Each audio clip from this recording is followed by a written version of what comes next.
in the book of Revelation. In the first chapter, you have just a presentation of Christ and some general things about what's going to happen. But in chapter 2, the church is pictured on earth. In chapter 3, the church is pictured on earth.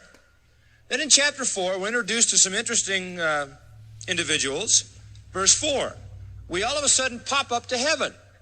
And we get up to heaven in verse 4, and incidentally, the tribulation hasn't started. It doesn't start till chapter 6. So we're in chapter 4 in heaven. And it says in verse 4, round about the throne were 24 thrones, and upon the thrones I saw 24 elders sitting, clothed in white raiment. They had on their heads crowns of gold. Now verse 10 says, the 24 elders fall down before him that's seated on the throne, and worship him that liveth forever and ever, and cast their crowns before the throne, saying, Thou art worthy, O Lord, and so forth. Now here we meet 24 elders. Some people think these are angels. I do not think they're angels, because nowhere in Scripture are angels ever called elders. Since angels do not have a concept of age, the term elder would be misapplied if granted to angels.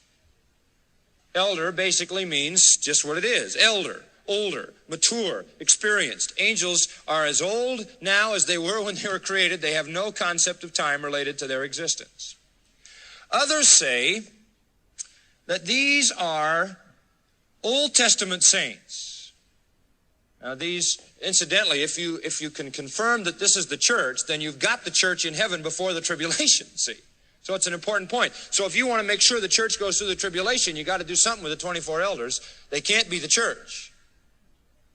And so some say that they are Old Testament saints. Well, that's a problem. And the reason for that is in chapter 5 of verse 9, because here the 24 elders sing. Now, you know what they sing? They sing a new song.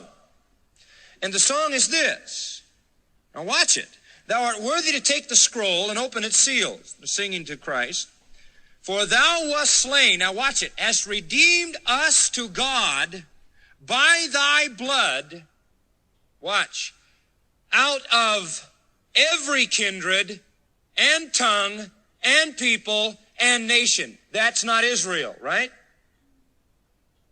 I do not believe that the 24 elders are Israel, nor do I believe that half of them are Israel and the other half are the apostles. Some say 12 of them are the 12 representatives of the 12 tribes. That can't be. They have been redeemed from every tribe and kindred and tongue and nation.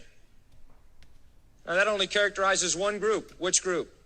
The church. Again, the white raiment in verse 4 of chapter 4 is the symbol of the church's purity. Again, the crowns that they wear on their heads is not the word diadema, which would be a kingly crown, but the word Stephanos, a victor's crown. Who is promised again and again and again the victor's crown? The church. And then the joy of the church in chapter 4, verse 10, casting their crowns where?